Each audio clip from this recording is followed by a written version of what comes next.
Sin lugar a dudas, una de las cuestiones que muchos se pueden llegar a hacer hoy por hoy es cuál es la diferencia entre un sistema de gobierno parlamentario y un sistema presidencialista. De hecho, esta fue una de las dudas o de los temas que el público nos recomendó hacer un podcast o abordar para explicarles alguna de las peculiaridades y de cómo funcionan estos dos sistemas tan diferentes que en muchas cosas son iguales y que a su vez son los sistemas más comunes en Occidente sobre todo. Sí, además fue algo muy preguntado, sobre todo después del video que hicimos sobre las monarquías y su evolución, que lo pueden ir a ver tanto en el canal como en las otras plataformas de podcast. Esto está bueno cuando empezamos a hacernos auto-spoiler. Ya en el sí. pasado nos hicimos. Y nos relacionamos con otros videos, ¿viste? Bien. Bueno, y así que vamos comenzando. Mi nombre es Juan Cruz Caorsi. Hoy como siempre, Gonzalo. Ya está, no hay más presentación ya, ¿no? A esta altura. Ya está. Bueno, pero capaz que llega alguien nuevo, siempre llega alguien nuevo. Bueno, por las dudas me llamo Gonzalo y... Gonzalo Rey se llama. Rey, sí. No sabes hablar. No, me llamo Gonzalo. Ah, bueno, está. Si quieren el apellido, que lo busquen. Bueno, cuando te llamo y no atendés, el buzón de voz dice Gonzalo. Ah, no sé por qué. Sí, está hace años. No sé por qué, porque nunca grabé eso. Bueno, no sé. Dice eso. Capaz que hace 10 años. Turbio. No porque tengo este número hace no mucho, o sea, turbio. Capaz que era el anterior y no me acuerdo, pero de todas formas. Seguramente. Yo tengo ese recuerdo. Bueno, vamos con la intro y comenzamos.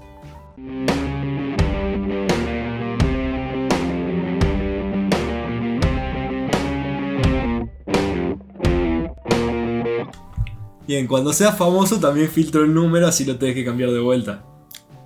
Así me tratan. Así me tratan siempre. Bien, ¿qué te parece empezar? ¿Por el presidencialismo o por el parlamentarismo? Me parece empezar por el principio, que es el origen de ambos. Bien. En cuanto al origen, en realidad tendremos que empezar entonces por el parlamentarismo, que tiene antecedentes de la época medieval, pero recién el parlamentarismo, con un poder más o menos real, se empieza a consolidar a partir de 1640 en Inglaterra. ¿Qué sucede en este momento? Básicamente, el rey de entonces declara la guerra al parlamento por diferentes conflictos políticos, y esto desencadena en la derrota del rey, su exilio, y el poder en ese momento queda controlado por el parlamento, hasta que llega Oliver Cromwell y establece una dictadura durante un periodo prolongado, en el cual fue el único periodo hasta ahora republicano de Inglaterra. Luego, tras la restauración monárquica, el parlamento vuelve a tomar poder, y ya para ese entonces la situación de la monarquía absoluta con un parlamento casi simbólico en Inglaterra iba a desaparecer, y de a poco el parlamento iba a ir ganando mayor poder político. Ese es el primer gran antecedente que hay de parlamentarismo en el mundo, el parlamentarismo británico con un poder real, ¿no? Reitero, porque en realidad hay parlamentarismo incluso en ciertas regiones de España anterior al parlamentarismo inglés. Así que desde ahí se ha empezado a desarrollar este sistema, un poco más anterior, pero no tanto más anterior a lo que es el presidencialismo, que empieza a surgir. El presidencialismo tiene orígenes en Estados Unidos, sobre todo, ¿no? Orígenes en la doctrina liberal, que se aplica primeramente en la Revolución Americana. Tras el triunfo de la Revolución Americana y la independencia de Estados Unidos, se establece el primer gobierno de estas características, pero en realidad tiene un origen de la doctrina liberal francesa. De hecho, bueno, la doctrina liberal francesa inspiró en muchas cuestiones, sobre todo políticas, a la Revolución Americana, entonces no es de extrañar. Pero ahí es donde tiene su origen, y de a poco, a partir del siglo XIX, se empieza a consolidar también en Francia en su momento, y en las colonias americanas que empiezan a independizarse, empiezan a adoptar este modelo liberal. Ese es el origen de los dos modelos que son los que priman, no solamente en Occidente, sino en buena parte del mundo, más allá de que en el mundo oriental tienden a primar en este momento gobiernos de carácter autoritario, otros sistemas políticos, dictaduras, en fin. Pero en el mundo occidental, que suele tener gobiernos de estilo democrático o más o menos democrático, se suele devenir entre dos modelos, que es el parlamentarismo y el presidencialismo, que es lo que vamos a hablar hoy. No solamente de este breve origen que ya comentamos, sino también qué son, cómo funcionan y cuáles son, sobre todo concentrándonos en las principales diferencias entre sí, que se van a dar cuenta de que a medida que los comparemos vamos a estar describiendo cómo funciona. O sea, ese es el ejercicio que vamos a hacer hoy para que se entienda bien, sobre todo desde el lado de Latinoamérica, que son la mayoría de los que nos siguen, que nosotros estamos acostumbrados a ver más que nada un único modelo, ya que, Sí. como vamos a ver, en la América Latina prima el modelo presidencialista. Esto igual, al final vamos a hablar de un porqué de que prima este modelo y no otro sistema. Y que también hay matices, ¿no? El cual podría ser muy difícil de llevar a cabo aquí en Latinoamérica.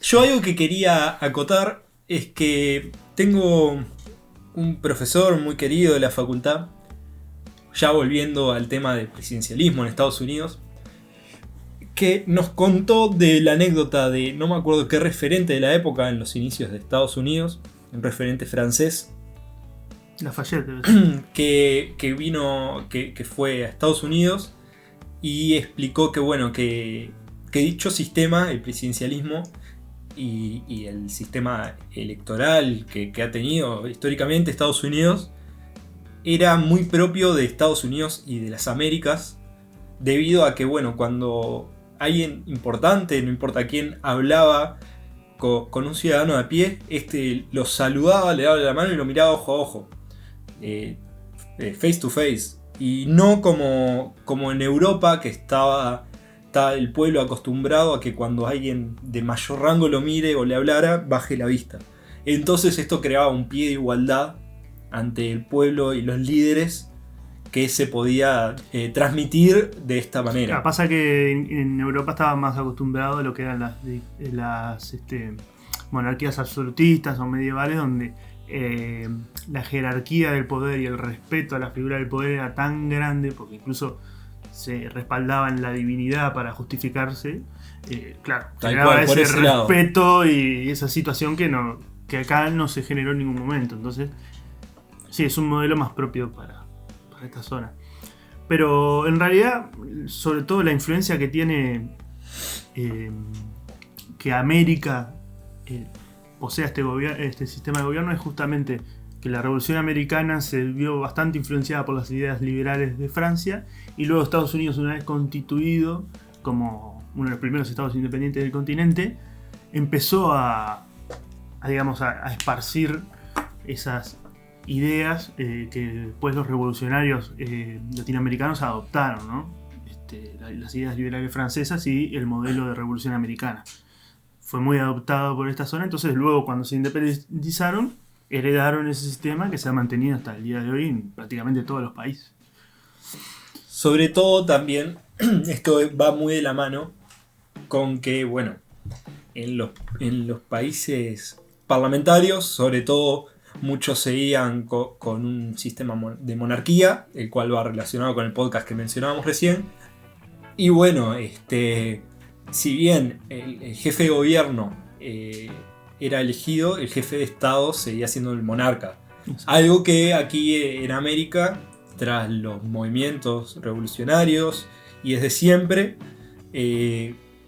una vez se elegían los líderes, ya con los estados siendo independientes, se elegía tanto jefe de Estado como jefe de gobierno. Ambos, no sé cómo decirle, ambos cargos, sí, ambos cargos investidos en la misma persona. Sí, esa es una de las características, ya entrando en las características de ambos sistemas, es una característica fundamental del presidencialismo, que tanto la jefatura de Estado como la jefatura de gobierno están bajo la misma persona, ocupa ambos cargos, mientras que en el parlamentarismo existe la dualidad de cargos bien establecida. Existe un jefe de Estado que puede ser o bien un presidente o un monarca, y el jefe de gobierno, que es siempre electo por el parlamento. Esa también es la gran diferencia, el sistema de elección del ejecutivo. En el presidencialismo, esa figura, además de concentrar las dos carteras, es electa por sufragio universal, mientras que en el parlamentarismo la elección del jefe de gobierno se da a través del parlamento, es decir, el pueblo, la ciudadanía vota en las elecciones, vota un partido, se conforma un parlamento y el parlamento, a través de, ya sea si un partido consigue la mayoría absoluta a través de su propio apoyo del partido político al que pertenece el candidato o llegando a consenso con otras fuerzas, se forma un gobierno y se elige obviamente a un primer ministro o presidente del gobierno, como se le llama en España. Aquí nos encontramos o canciller en Alemania. Con los casos que hemos hablado ya en el pasado de cómo es en España o en el caso tan llamativo de Israel. Exacto. Y también con respecto al jefe de Estado suele ser o un presidente en las repúblicas o un monarca. El presidente en la mayoría de los casos es electo también en elecciones de sufragio universal, y en otros casos, como puede ser por ejemplo el de Italia, también es electo el presidente por el parlamento, y el presidente suele tener una función más bien de, digamos, la clásica de la jefatura del Estado, una función representativa del Estado, y no tiene o tiene muy pocas facultades ejecutivas que se concentran en el jefe de gobierno, que es electo por el parlamento. Y sí, en el caso de Israel se dan esas situaciones, por ejemplo ahora... A veces el jefe de Estado igual tiene un poco más de poder sobre lo que es defensa, sobre temas militares. Sí, por ejemplo, en España el rey es el comandante jefe del ejército. Por lo general las fuerzas armadas le rinden o le sirven al jefe de Pero suele ser bastante simbólico, ya que el actuar del jefe de Estado no suele estar disociado a las recomendaciones del gabinete. Sí, claro. Entonces como es toda una concentración única de poder ejecutivo en el jefe de gobierno, mientras que el jefe de Estado cumple otras funciones más representativas, ¿no? Más diplomáticas, solemnes, en fin, como le quieran llamar. Y bueno, volviendo al caso de Israel, se pueden dar en los sistemas parlamentarios estas cuestiones, ¿no? Por ejemplo, acaban de desalojar del poder a Netanyahu y lo ha hecho una coalición de 7 partidos, es algo muy poco común en otros tipos de sistemas que no sea parlamentarismo. Qué bueno, que esta es una de lo que se habla que ventajas, cada sistema tiene ventajas y desventajas. Que la vamos a ir se habla de que el presidencialismo tiene una cierta estabilidad frente al parlamentarismo. Del ejecutivo, ¿no? Siempre hablando del ejecutivo. El ejecutivo suele ser más estable. ¿Sí? Claro. Pero bien, siguiendo con las características y las diferencias, además de la elección del ejecutivo, hay que recalcar algo que siempre se suele hablar cuando se habla de democracia y Estado de Derecho, que es la separación de poderes. Es algo que se habla comúnmente, ¿no? Como una de las primeras características que surge cuando mencionamos los gobiernos que existen hoy por hoy en Occidente. En el caso del presidencialismo hay una clara separación de los 3 poderes, ¿no? Poder ejecutivo, poder legislativo, poder judicial, que si bien tienen mecanismos de control entre sí, sobre todo en los países más tendientes al semipresidencialismo, igualmente tienen un montón de facultades independientes y una relación o una dependencia entre sí no demasiado grande, hay una independencia notoria. Sin embargo, en el parlamentarismo vemos como 2 de los 3 poderes están claramente fusionados o prácticamente fusionados, que son el legislativo y el ejecutivo, ya que el ejecutivo, en el caso de la jefatura de gobierno y el consejo de ministros, dependen o devienen del parlamento, son electos por el parlamento y además están sujetos a un fuerte control parlamentario, tanto el presidente como sus ministros. Y existe una figura que en el presidencialismo no encontramos, que es la moción de censura, la censura al gobierno, y al gabinete y al ejecutivo. ¿Qué es esto? Básicamente es un mecanismo que tiene el parlamento de destituir, censurar o destituir ministros, y sobre todo en donde se da mayormente la censura, en algunos países no se puede destituir ministros, es para el primer ministro, canciller, presidente del gobierno. También otra peculiaridad que tienen, que a veces los primeros ministros en algunos países pueden llevar a cabo, es que cuando el parlamento está muy trancado, pueden llamar a elecciones parlamentarias nuevamente. Sí, está la facultad de disolución del parlamento. En algunos países igual necesita un apoyo parlamentario del decreto para aprobarse, pero sí, es algo que se Es da algo muy que común. acá aparte desde América vemos como muy... ¿Cómo va a disolver el Parlamento? También Sin eso está embargo, asociado a se asocia mucho a las las dictaduras. dictaduras. Eso. Pasa que Yo recuerdo cuando hace Sí. 2 años fue Boris Johnson, cuando estaba trancado el Brexit, Que disolvió el Parlamento. disolvió el Parlamento y llamó a elecciones. Aparte tenía el apoyo de la reina para disolver. Y recuerdo comentarios de cómo va a ser eso y todo ese tipo de comentarios. Que claro, desde acá, desde nuestra perspectiva y desde nuestras costumbres, lo vemos como algo muy alejado, algo dañino, pero que para ellos es algo normal. Claro, pasa que justamente está asociado a que en nuestra región cuando se disuelve el parlamento generalmente es por un golpe de estado. Pero en realidad en los parlamentarismos esto es un mecanismo muchas veces para destrabar una situación política o para incluso refrendar al propio gobierno. Es decir, estamos en una situación política inestable, el parlamento dividido, el gobierno en una situación crítica. Bueno, llamamos a elecciones para que el pueblo diga, bueno, este gobierno necesitan apoyo, le damos el apoyo, estamos con el gobierno, o no, se necesita un cambio, porque en definitiva todas las grandes medidas que necesita aprobar el gobierno e incluso la propia investidura y permanencia del poder del gobierno depende del parlamento y de las mayorías que pueda tener. Entonces un gobierno en minoría en un sistema parlamentario es un gobierno francamente débil. Claro, Mientras que entonces... en el presidencialismo existen otros mecanismos que ayudan a mantener la estabilidad del gobierno a pesar de no tener una mayoría parlamentaria. Claro, entonces vos, si de repente no tenés tanta representación parlamentaria, pero crees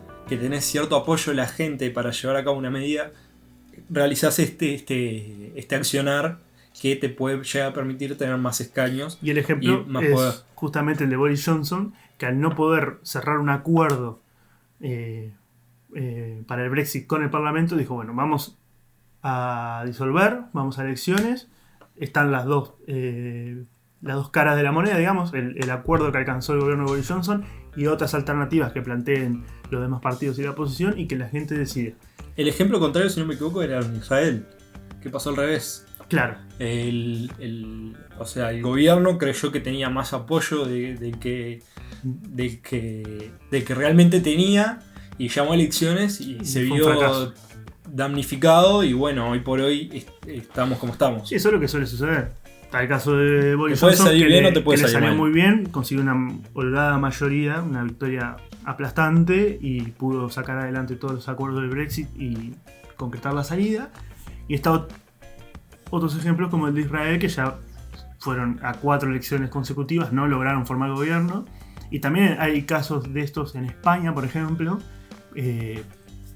Tras la elección de 2019, Pedro Sánchez prefirió repetir las elecciones antes de llegar a un pacto con Podemos porque creía, entre otras cosas, que podía conseguir un mayor apoyo en las elecciones de noviembre de 2019, acrecentar sus escaños y tener una mayor libertad para formar gobierno, un gobierno más fuerte, sobre todo establecer una fortaleza de él y su partido en ese gobierno. Y sin embargo le salió mal la jugada, no solamente que no acrecentó sus apoyos, sino que perdió escaños también su socio, y ahí se encontró ante una situación de que bueno, tuvo que formar igualmente gobierno tanto con Podemos como con otras fuerzas regionalistas e independentistas. Entonces ese es quizás el talón de Aquiles del parlamentarismo, que para formar gobierno y para sacar adelante los presupuestos y las principales medidas se necesitan mayorías parlamentarias que a veces son muy difíciles de articular, sobre todo en sistemas que no son bipartidistas. El parlamentarismo funciona muy muy bien en situación de bipartidismo, ya que seguro una u otra fuerza va a tener mayoría. Y acá es donde entra el ejemplo de Inglaterra. A lo sumo necesitarán el apoyo de un partido muy minoritario, que era justamente lo que pasaba, por ejemplo, en España, antes de que se rompiera el bipartidismo, donde estaba el PP y el PSOE. Y se repartían el gobierno, las legislaturas se cumplían, había una estabilidad política muy importante, también en Inglaterra con el laborismo y el conservadurismo, y en su momento también en Alemania con el CDU, la democracia cristiana, y el Partido Socialdemócrata. Alemania igual es un caso medio peculiar porque bueno, hoy por hoy creo que más allá de partidos, al menos ahora hay que ver después en las elecciones, es Merkel o no Merkel. Exacto. Básicamente eso. Entonces es un fenómeno muy raro. Yo creo que ahora, después de la salida de Merkel, se va a empezar a ver de forma tardía un fenómeno que se ha visto en la mayoría de los parlamentarismos europeos, que es la inestabilidad política producto de la fragmentación parlamentaria. El tema de la fragmentación parlamentaria, aparte, se está dando en los últimos años cada vez más reiteradamente. Otro caso es el de Bélgica el año pasado.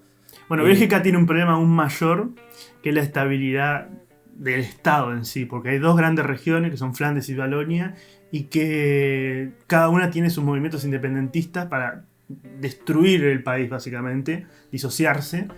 Y bueno, obviamente... Pero estos movimientos se plasman en el Parlamento, en un sistema parlamentario. Para mí el ejemplo más perfecto digamos, de fragmentación es el de Países Bajos en este momento, que las encuestas hablan de 11, 12 y hasta 13 partidos en el Parlamento, ninguno con un poder fuerte, real, y eso es uno de los ejemplos para mí más claros de cómo se puede distorsionar el poder en estos tipos de sistemas cuando se fragmenta tanto el Parlamento. Sin embargo, el tema de la fragmentación parlamentaria y de, bueno, disolver, o sea, llamar a elecciones nuevamente del Parlamento, disolver el Parlamento y llamar a elecciones nuevamente, también se puede dar en otros sistemas políticos, puede ser presidencialistas con algunos matices diferentes. Exacto. Y El también caso de Perú es un caso bastante sí. peculiar, donde tanto...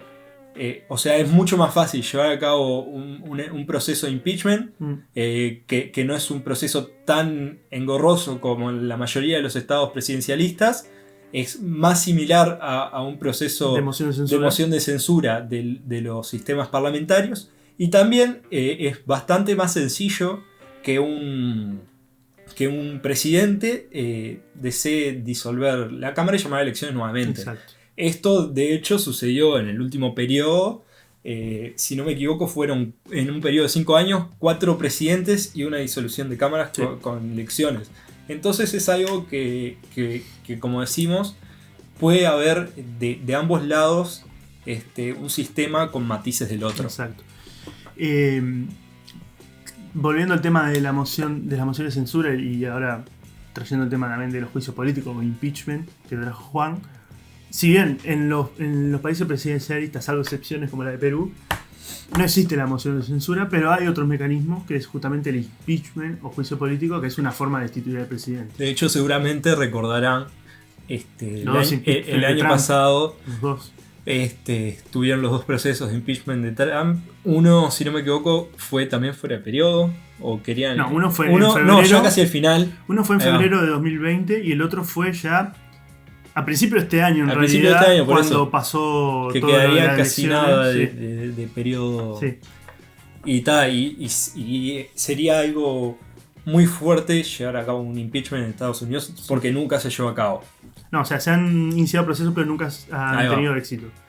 Y en el único caso que se presumía un éxito, el presidente renunció anteriormente, que fue el caso de Richard Nixon con el escándalo. ¿Cuál es el caso de impeachment más reciente en Brasil? Bueno, tenemos el caso de Dilma en 2014, fue un impeachment exitoso. Bueno, los impeachment en Perú. Bueno, pero por más que sea el sistema más sencillo, sigue siendo un impeachment. Y no recuerdo ninguno más. Yo no recuerdo otro. El tema es que la diferencia entre el impeachment y la moción de censura no solamente es el hecho de que la moción de censura tiene un trámite más ágil, mientras que el impeachment es más engorroso, sino que también suele estar siempre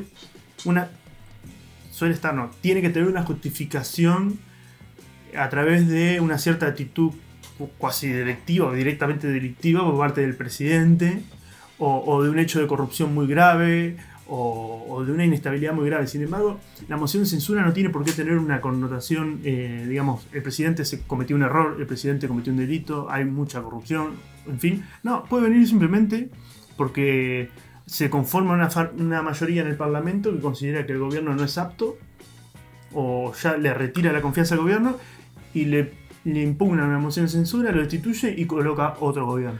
Y acá es otra de las diferencias entre el parlamentarismo y el presidencialismo, donde el presidencialismo puede desprenderse luego de las elecciones de un partido político. Exacto, el presidente es más el independiente. ejecutivo se puede abrir. En el parlamentarismo básicamente estás atado durante todo tu periodo a llevarte bien con el legislativo. Y ese es O el sea, gran es el problema mismo, del parlamentarismo, porque tiende a generar un fenómeno conocido como la partitocracia. Que esto se ve muy claro, por ejemplo, en España, también en otros parlamentarismos, pero sobre todo en España. Y la partitocracia básicamente consiste en la concentración de poder por parte de los partidos. Los partidos, y sobre todo sus cúpulas, sus líderes, son los que manejan, en un grupo muy reducido de personas, manejan todo lo que tiene que ver con la política. ¿Y por qué esto? Básicamente por lo que decíamos anteriormente, porque si el presidente pierde el respaldo del parlamento, incluido de su partido, puede ser muy fácilmente destituido y se coloca a otra persona. Entonces es dependiente tanto de su partido como de los partidos que lo puedan llegar a apoyar parlamentariamente para alcanzar las mayorías necesarias.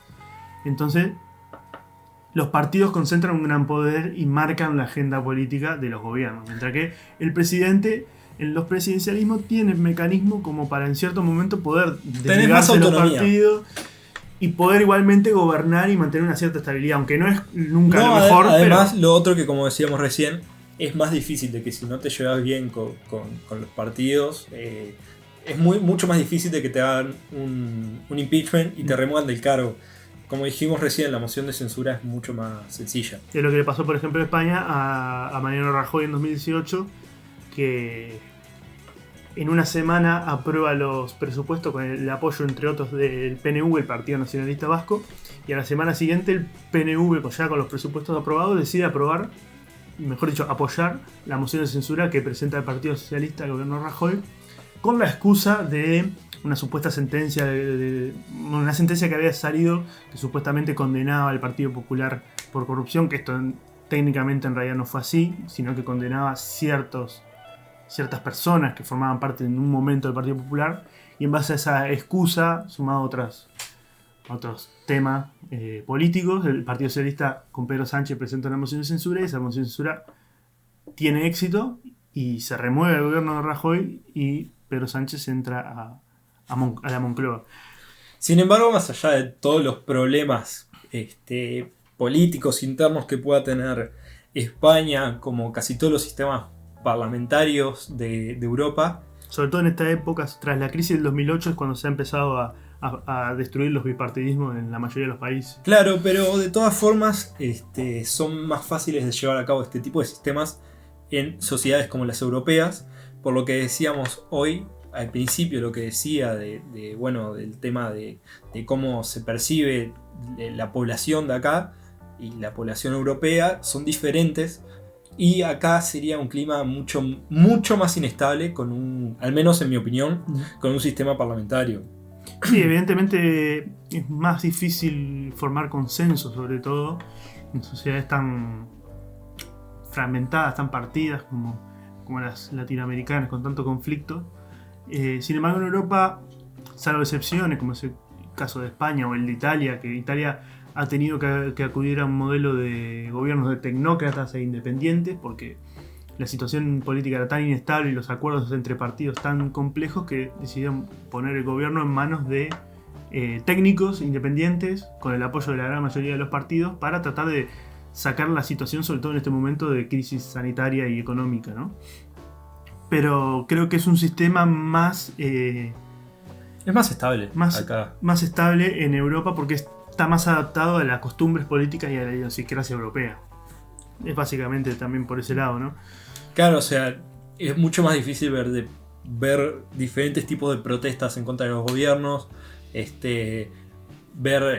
o sea, acá es mucho más común. O consensos parlamentarios también, ¿no? De críticas, y también es más común en Europa el diálogo entre diferentes partidos. Acá tenemos, cruzando el río, acá el río de la Plata o el río Uruguay, cualquiera de los dos, tenemos el ejemplo de Argentina, donde creo que es el ejemplo más claro, o uno de los ejemplos más claros, del poco diálogo entre partidos políticos que hay. También es uno de los ejemplos, hablando quizá desde Uruguay, donde tenemos una cultura y una historia bastante partidista en temas políticos. En Argentina en este aspecto. Siempre renueva partidos políticos, no sabes hoy cuál está, mañana cuál no está. Y esto también, como veíamos hoy... Es una política más de caudillaje, ¿no? Claro, y como hablábamos hoy, el sistema de legislativo, ¿cómo es?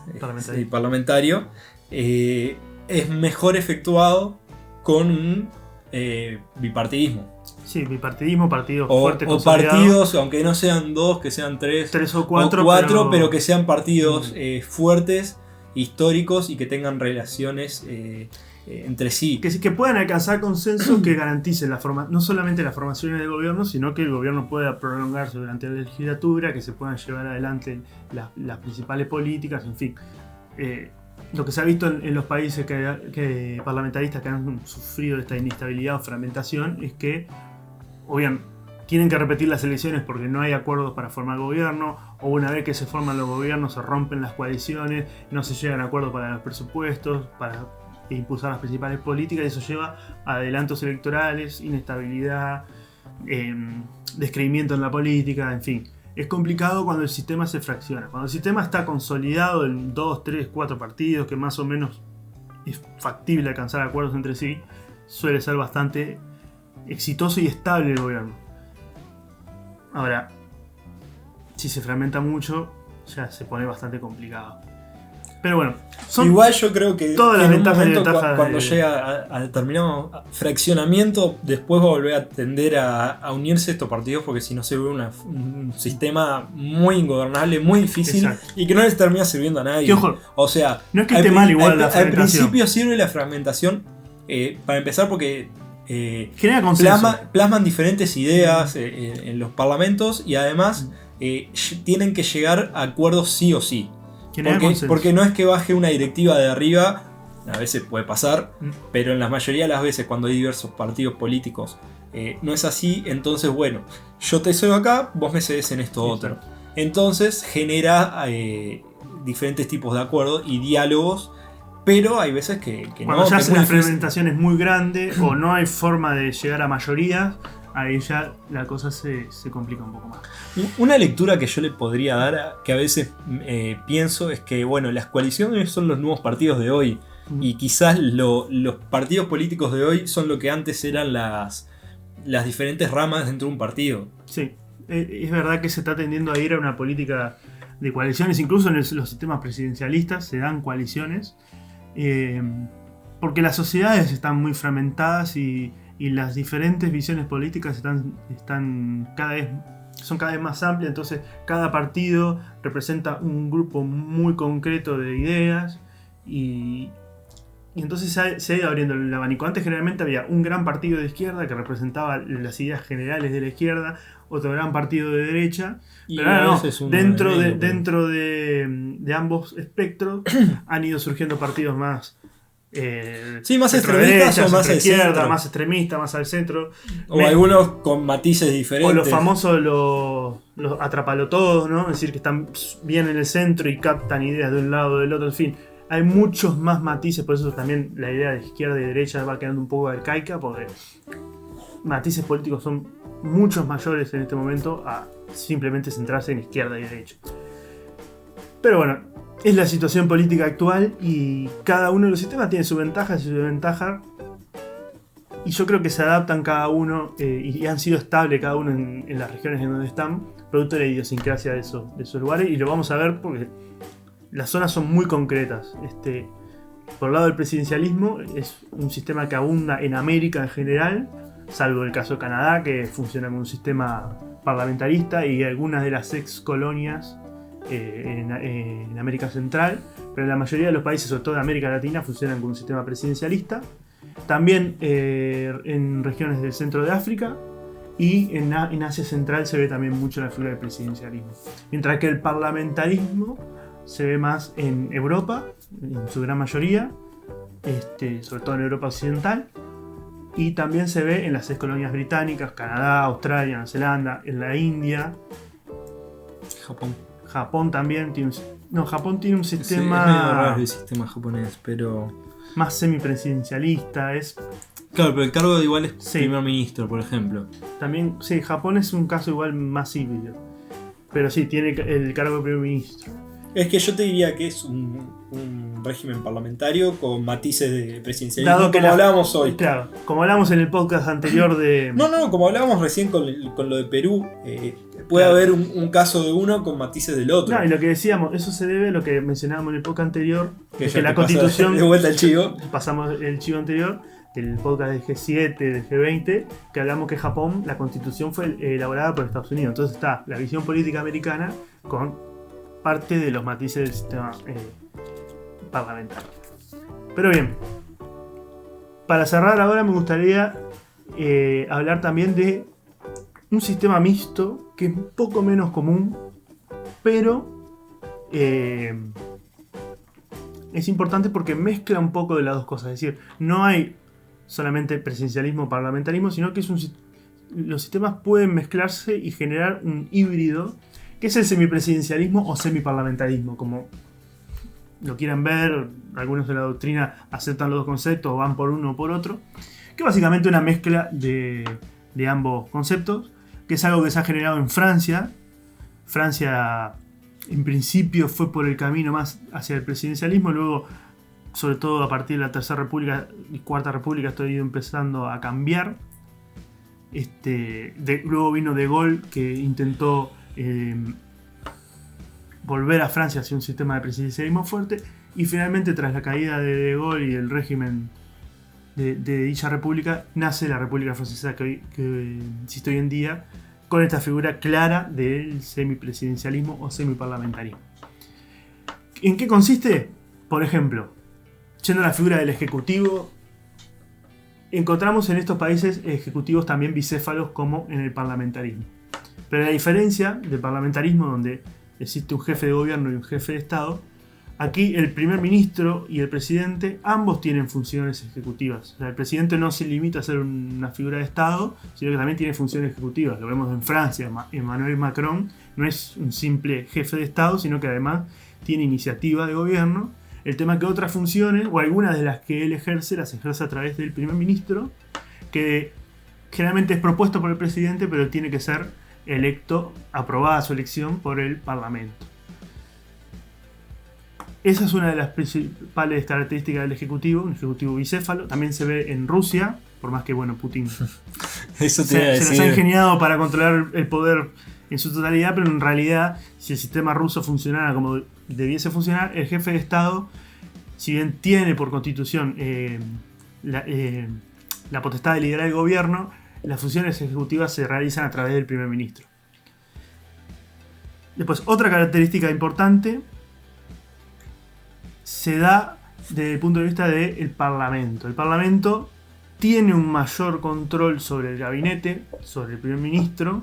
Incluso existe en algunos países la posibilidad de moción de censura contra ellos, pero no contra el presidente. O sea, es un camino medio entre tener una moción de censura completa al gobierno, pero no al presidente, que en ese caso en alguno de los países está la figura también del impeachment en juicio político para poder sí ir contra el presidente en determinadas situaciones. Igual estamos hablando que este caso de semipresidencialismo, semiparlamentarismo, perdón, son pocos los casos que existen en el mundo a día de hoy. Sí, principalmente se encuentra en Francia, sus ex colonias, sobre todo en África. Hay varios países africanos, ex colonias francesas, que adoptan esta modalidad, y buena parte de las repúblicas, de las ex repúblicas soviéticas, han adoptado también este modelo, salvo algunas de las bálticas como Estonia, Lituania, que han adoptado el modelo parlamentarista europeo, pero la mayoría han ido por este modelo. Pero es verdad que es un modelo bastante poco común, a pesar de que algunos de los países... No, quizás no tan poco común, sino que un poco menos conocido, debido a que es muy nuevo este fenómeno. Estamos hablando que las repúblicas soviéticas no tienen más de 30 años. Exacto. Contra ejemplos que venimos diciendo tienen 300 años. Sí. Igualmente hay países de los considerados presidencialistas que se los suele considerar cercanos al semipresidencialismo, dado determinados matices que cuentan, determinadas facultades que cuenta el Parlamento, por ejemplo, que los hacen ser un poco más hacia el presidencialismo, pero que técnicamente, hacia el semipresidencialismo, pero que técnicamente siguen siendo presidencialistas. Por eso también hay que aclarar que no es que si un país es presidencialista es así, así, así, y todos son iguales, sino que evidentemente hay matices, dado por las reglas del juego pactadas en constituciones, en leyes, en fin, dependiendo del régimen político de cada país, pero en líneas generales las tendencias son estas. El presidencialismo tiene un ejecutivo concentrado en tanto la jefatura de Estado como el gobierno en un presidente, que es electo por sufragio universal, mientras que en el parlamentarismo encontramos jefe de Estado, jefe de gobierno por separado, el jefe de gobierno es electo por el Parlamento, el jefe de Estado puede ser electo por el Parlamento o por sufragio universal, o ser un monarca, en fin. Generalmente estas características están en todos estos sistemas, así que más o menos en líneas generales así es como funcionan los regímenes occidentales, sobre todo. Porque también a nivel oriental tenemos ejemplos de países que se manejan con estos sistemas, ¿no? Pero ahí en general esas son las formas de gobierno en Occidente. No sé, Juan. No, yo creo que ya por acá lo explicaste todo más que bien. No me queda mucho por acotar. Solo que bueno, que estos no son los únicos sistemas de gobierno que existen en el mundo, ni más ni menos. Y, o sea, algo que yo siempre digo, que quizá, decimos, para mí es mejor este sistema, para mí es el otro. Algo que tampoco está bueno es juzgar sistema de gobierno de otros estados con otras costumbres, otra cultura que no conocemos y que muchas cosas se dieron a lo largo de su historia para llevarse a cabo de dicha forma o gobernarse de dicha forma.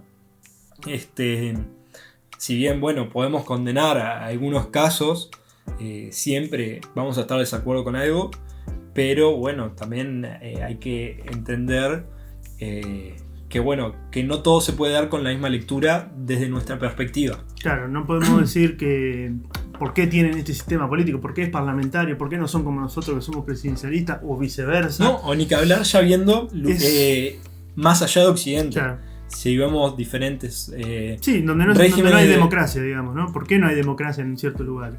Que siempre han sido así, no es que ha habido democracia y ya no hay. Claro, no es que fue una dictadura de la noche a la mañana. Claro.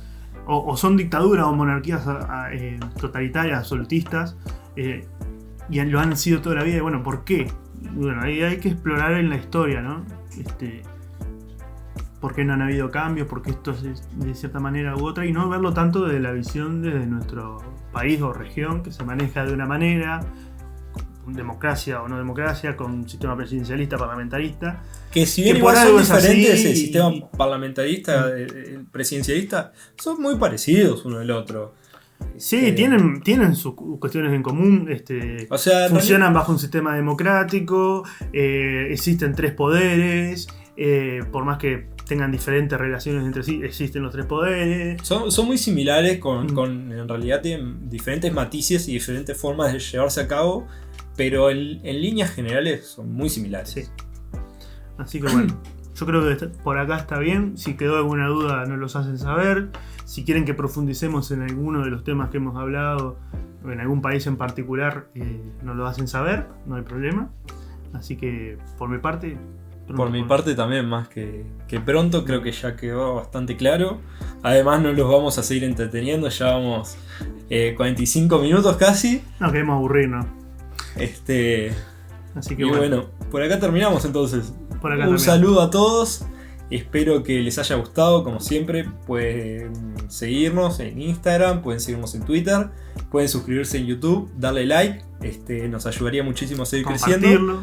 Reproducirlo en todas las plataformas. También como siempre. Va a estar, como siempre decimos, va a estar en Spotify, Anchor, Google Podcast, Apple Podcast y otras plataformas que también estarán por aquí debajo si ven el video, y si no en YouTube. Si ven en Spotify también pueden buscar las otras redes en nuestra página web. Y la próxima instancia nos veremos. Nos vemos en el próximo podcast. Un saludo a todos y que pasen bien.